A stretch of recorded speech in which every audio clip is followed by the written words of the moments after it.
So, hello, Sinja, and No. hello, everybody who will join us today. So, say hello if you're watching us live and send us questions and type in replay if you're watching it later on. Allow me to introduce you to Sinja, who is my friend and fellow coach from Germany. Every time I speak to Sinja, I feel so calm because she always shines this kind of wisdom and warmth and experience. And I wanted to invite Sinja here today to talk about relationships because I have been talking about building relationships and sharing some tools for the last couple of weeks on my profile. And I wanted to invite Sinja to share her story because her story to me sounds like a modern fairy tale. It has its ups and downs, but it has lasted for 36 years. And I think this is very rare today. I have to admit, I don't know anybody else. So you're my goal. You are living my dream. Okay. And Sinja has been actually sharing her story as a sequel on her profile. So if anybody's interested, please check her profile out later on Facebook to follow the gripping sequel of her story. So, Sinja, can you tell us your story? Yeah, first of all, thank you for this opportunity to share my story. And first of all, I want to say I know others that are together longer than we are. So and if you guess how old I am, it's not 36 years marriage, but we're 36 years together now. So it will be our 30th anniversary next year. Yeah. Of our marriage. Yeah, so my story, when I was 17, I met a young man, very good looking, obviously handsome young man at my age. We were both quite shy, but we quickly found out that we share wildly similar backstories. So our mothers were divorced 3 times and we moved a lot. So we went already through a lot of things during our childhood, and so we created immediately a very strong bond because we felt like you understand me, I understand you. So and for the first time in my life, I really felt loved. That's what I felt. Yeah. So but in the beginning, we had no idea that we would stick together. At 17, you don't think about this. So you just think in weeks or months or something like that. So, yeah, but it continued. And 2 years later, we left home and moved to another city due to I always say my ex-boyfriend's now husband's work. So so I moved with him, left everything behind. So he became quite the center of my world. And from my childhood, losing my father very early due to divorce. My parents divorced when I was 2 years old. And my father never showed interest in me. So for me, it was something I was always afraid of losing someone. So, and I felt like I had to make sure that he feels loved, that he is well, and I wanted to please him. So I started to compromise my own needs. I avoided conflicts. So this was already, I guess the heaviness started there very early on. Yeah. So when I was almost 25, no, 24, almost 24, we married. Mm-hmm. A year later, our son came. And yeah, I considered this a very happy relationship, because it was all normal, like all everybody else did. So we had our problems like anybody else also had. So to me, that was all okay. And um, when my son was about 11, I left. I started a new career, and I was quite successful there, and it made me travel the world. So I considered myself really a happy, successful woman, and I didn't realize how stressed I am because, you know, like we women always are. My husband never asked this from me, but for me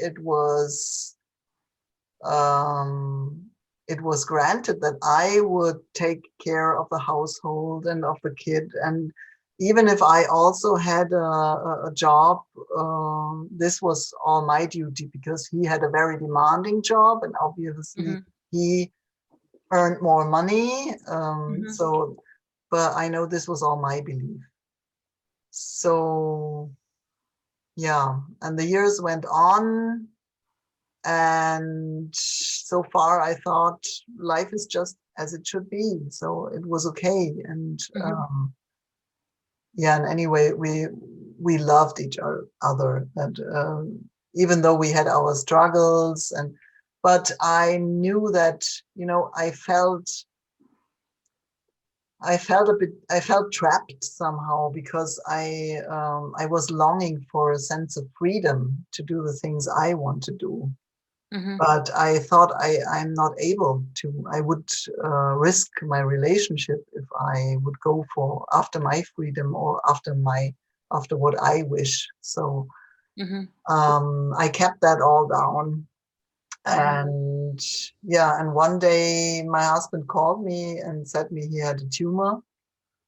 So this really turned my world upside down, and I was really shocked. Everything crumbled down, Mm-hmm. and but it all turned out well. But he had a long recovery, and after Mm-hmm. that, my son also got very sick. And so basically, the next 4 years or so, I spent in some kind of survival mode. So because Mm-hmm. always somebody was sick, I had to care for everything, and I Mm-hmm. suffered with them. Of course. Yeah. Yeah. So, and that led me finally after 4 years, that led me to a burnout. So I was not able to go on it and like this anymore. And So what did the burnout actually mean? I was not I knew that I didn't want to continue like this anymore. So, Mm-hmm. and I lost all my power, my energy. Mm-hmm. So I finally went to the doctor, and I stayed home. And for weeks, Mm-hmm. I only stared at the wall. So I was not able to Wow. do anything more than staring at the wall. So And may I just ask that how long had you been together by that time when that burnout happened? this was, yeah, was already, I guess, some 27 years or so. Yeah, 28. Wow. So you from 17 on, you Mhm. had been just gone ahead like a steamroller. Something like that, yes. That's quite impressive, isn't it? If you think about the human power to just keep going. Yeah, but you know, I think the survival mode, that was just the things that came on top. Before that, I really Mm-hmm. considered myself happy in the Mm-hmm. confinements I gave myself. So I thought Mm-hmm.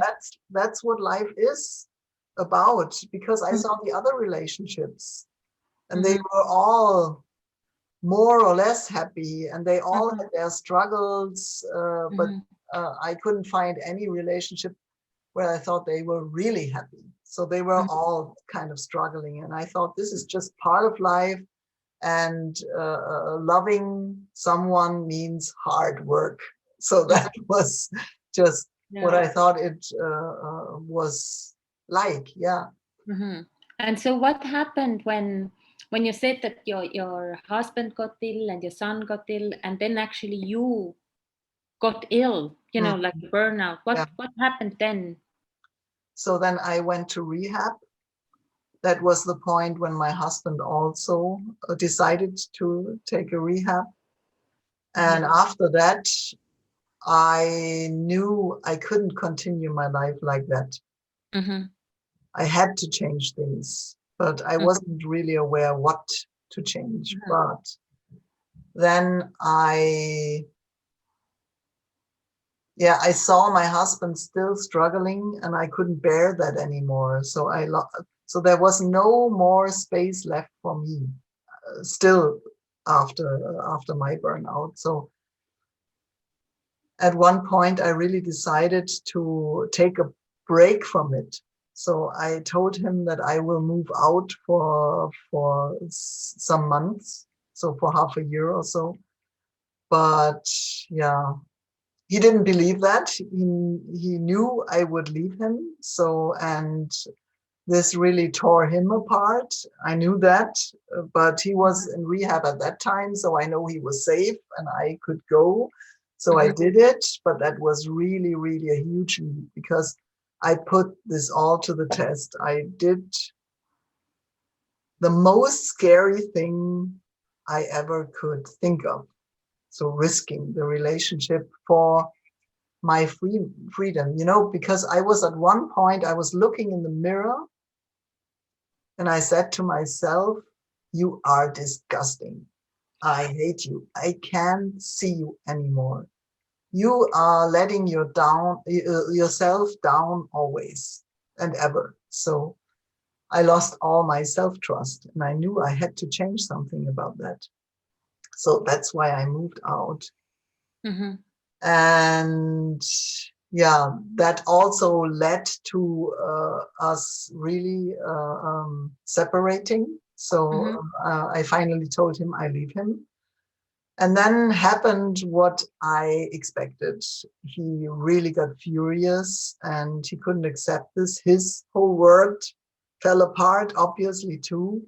Mhm. And we had really, really hard fights during that time. So he just gave me, at that moment, he seemed to give me proof that when I put things at risk, when I go for myself, when I care for myself, I risk my relationship. Mhm. But yeah, I knew there was no alternative. So going back was no alternative. So Mhm. I felt like I would die inside. Yeah, I had Mhm. look after myself. Yeah, just Mhm. put down that light. I don't know what this is about here. This is all Yeah, I can see that. glimmering. This is the Well, because story. This is the it's a story. the scary part of the Yeah, story. yeah, part of the story. We have some dramatic lights here. Yeah, it seems like that. Yeah.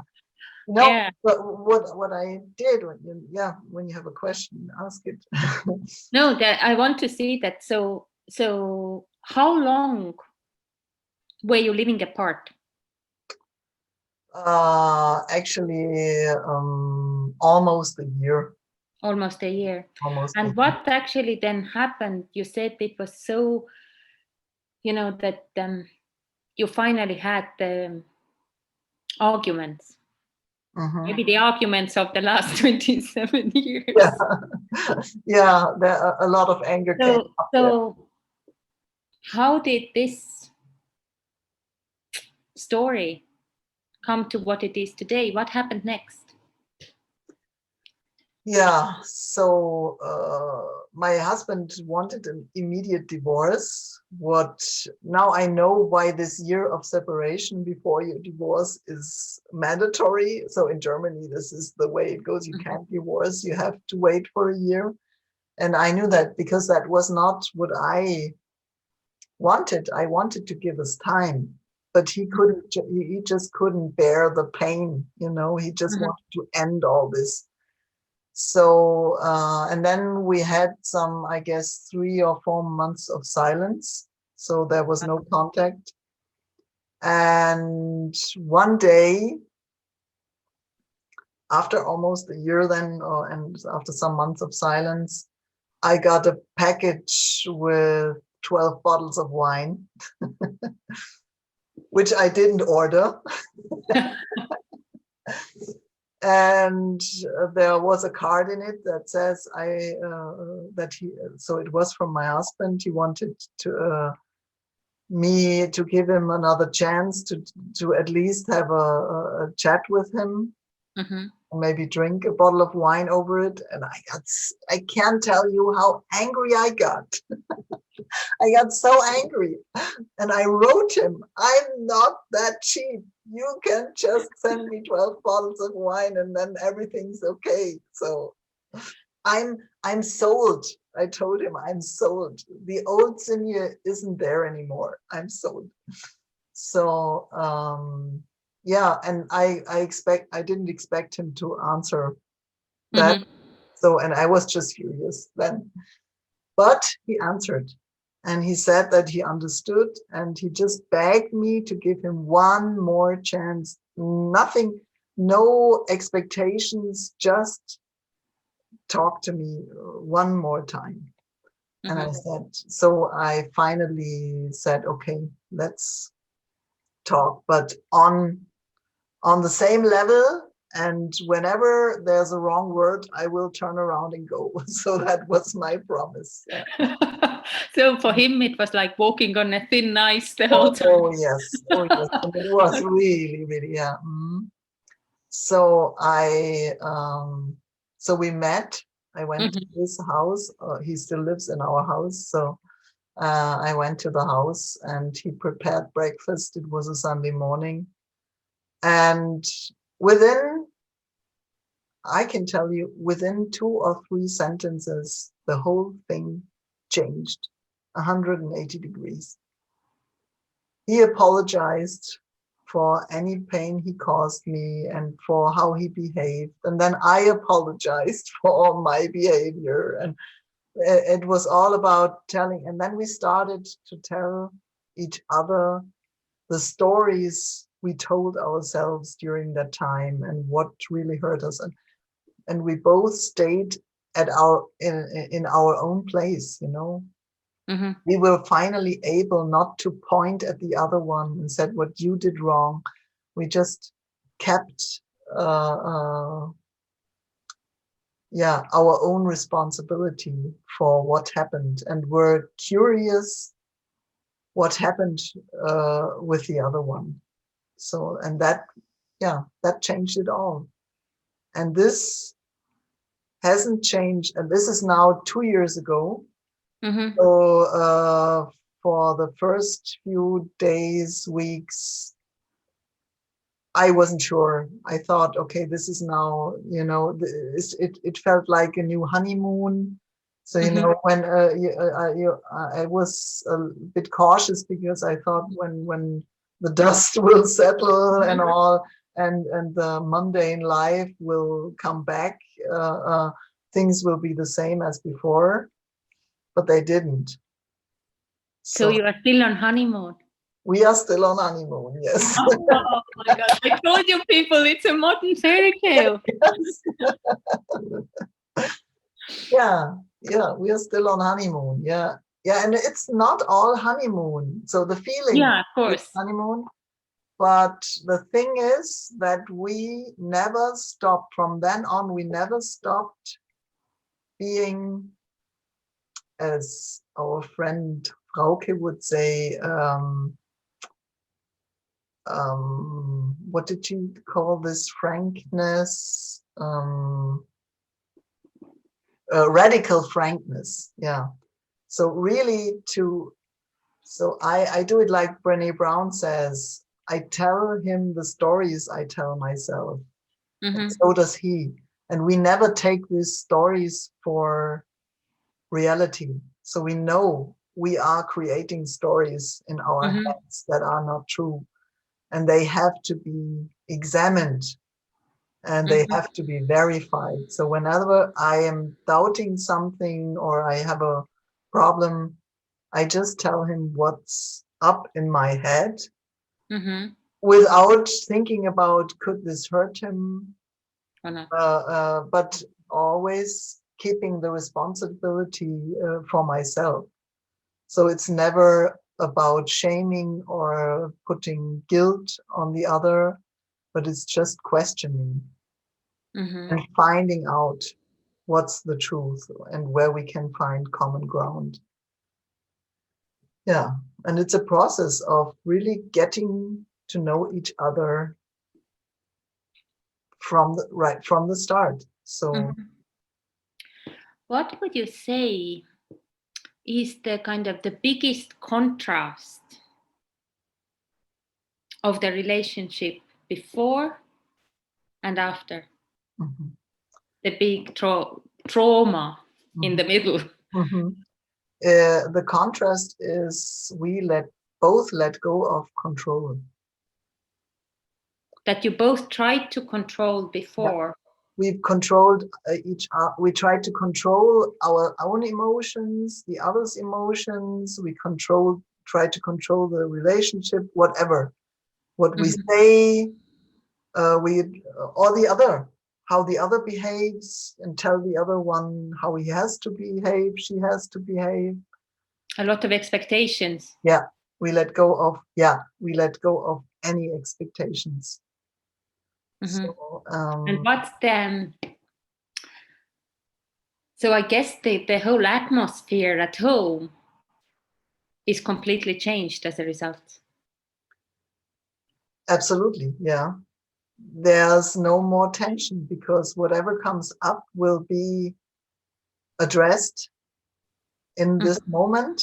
And if not, because sometimes, it still happens for me that I'm not aware of something that's up in my head. But in the past, I would have thought, okay, I didn't address it right now, so now I have no right to address it anymore because it's gone. Mm-hmm. Yeah, spilled milk. Yeah, Yeah, yeah, yeah, yeah. but yeah, it's spilled milk. That's okay. That's true. But at the same time, it's um, the emotion that I carry inside is not spilled milk. So it's there, Mm-hmm. it's real. And it's also real when the thing that happened already passed. So it's about processing the emotions and Mm-hmm. showing the emotions. Yeah. Mm-hmm. Yeah. And if you were to say what the biggest lesson you had from that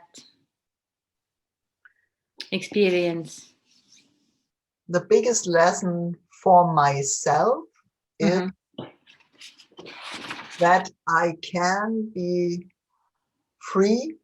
I Mm-hmm. can claim my freedom, feel free and Mm-hmm. loved at the same time. So it's not contradictory. Mm-hmm. So that I don't have to sacrifice myself or anything for being loved. This is the biggest change because before that was my belief. I have to be and behave in a certain way, Mm-hmm. meet expectations in order to be loved. So now I know love for me is not something you do, but Okay. it's a state I'm in. Something you are. I am, yes, a state. I'm something I come from, and this is not only in this relationship. This is something general. This is first of all I had to give myself the love. So that's why I needed to separate and do all the things and. That Mm-hmm. was to that was not an act against my husband or anybody. It was an act of self-love. So it was like, on the airplane they always say you have to put the oxygen mask on yourself first before you can help others. Up until then, I always tried to save everybody else. So I also tried to save my husband when he was ill, when he had trouble, when he was depressed, when he lost his job. So there were so many things in the middle. I would not tell about that. Yeah, there happened many things, but I always thought I have to make people happy. And and this is the foundation for being loved. So let's Yeah. feel. I make you happy, and therefore you love me. Yeah. And I guess when we come with this kind of beliefs into a relationship, then we try to save everybody without even asking if they need to be saved. That's it. Yeah. And Yeah. that's what my husband mirrored me. He said, when I told him that I thought he was too weak to save himself or get along himself, he said, that's so you have no idea how debilitating this is. So how weak you make me feel when you tell me that you think I can't do this alone. So when I separated from him, I literally had the fear that he would maybe get the idea of ending his life or doing something else. So, but this was all in my head. So I had to I didn't, so I thought I risk committing suicide or doing something else. But what I really risked was my belief. So I let go. The only thing was I let go of my belief that he couldn't do without me. Yeah. And so I had to risk this. It was my risk, not his. Yeah. Would you say that that saying that the breaking of you may be the making of you? Absolutely. Yeah. I love this sentence. Who was it? Is it? I guess is it I've heard it Rob? said. I heard it Tony Robbins or somebody say, yeah. I don't know who it was. Yeah. The breaking of me was the making of me, and also the relationship. And it feels, and what I have to say, because a friend yesterday asked me,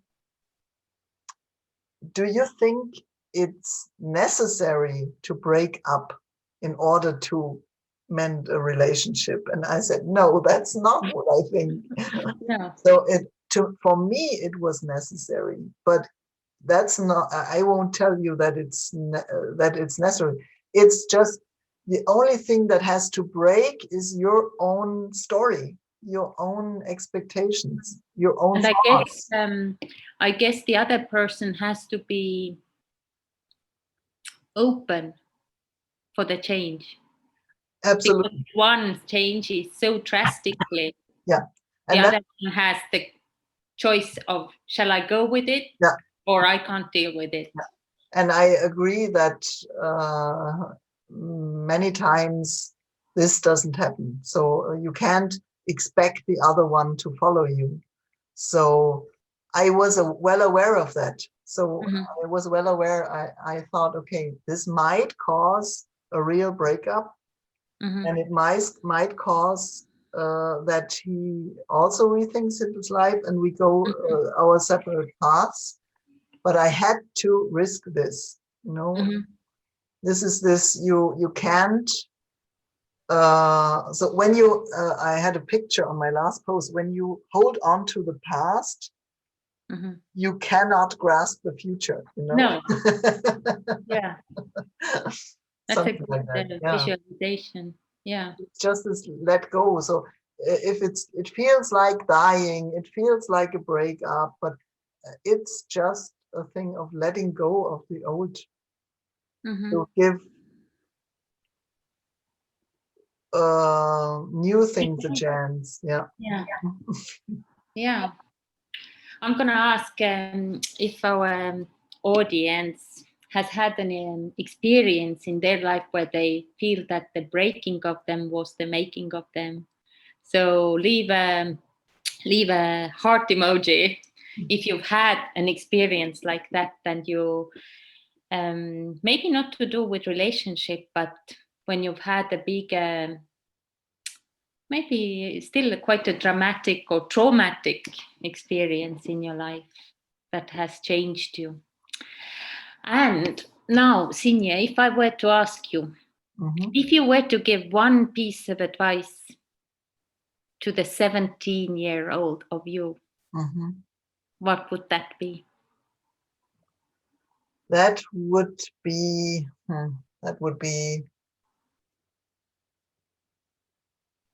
if you,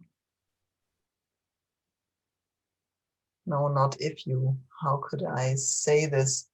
Know that you are loved as you are. You don't have to do anything or be anything. When you are really loved, you are loved for who you truly are.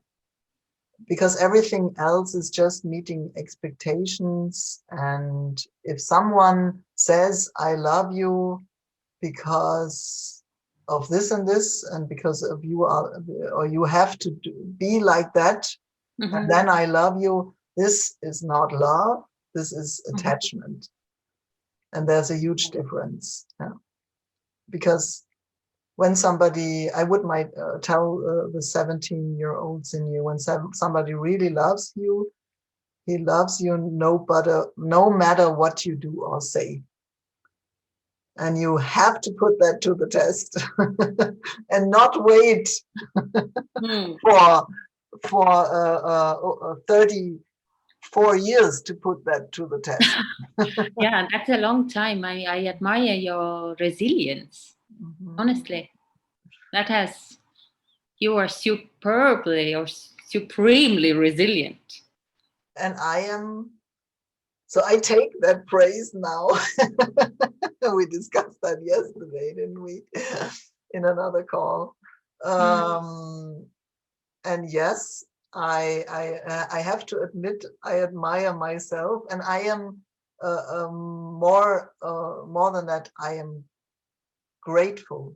So this is how I gained back self-trust, to realize how resilient I am, and never. So, it's, in the end, everything will be good. And if it isn't good, it's still not the end. So it's just this, you have to just go the next. So it's just, as long as it's not good, it's not the end. So and if it's not good, it's not the end. That's really good. And still, if it's good, it's also not the end. The end is in the end. So, and it's never too late to try it anew and to give it a new start.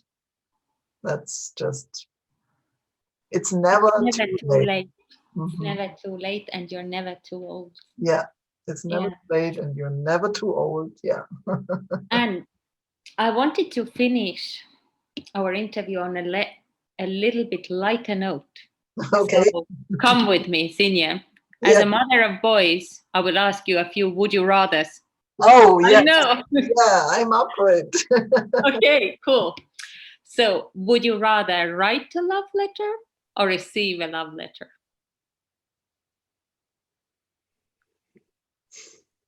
Oh, that's a really good question. To be honest, I would rather write a love letter. So next question. The other day I did a live about love language. And the question is, would you rather know what makes you feel loved or what makes your partner feel loved?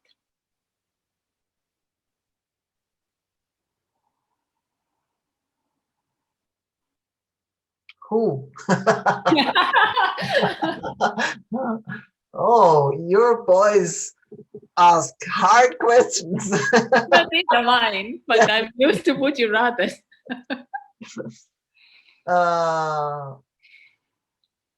I would rather know what makes the other feel loved, because then I would not assume it.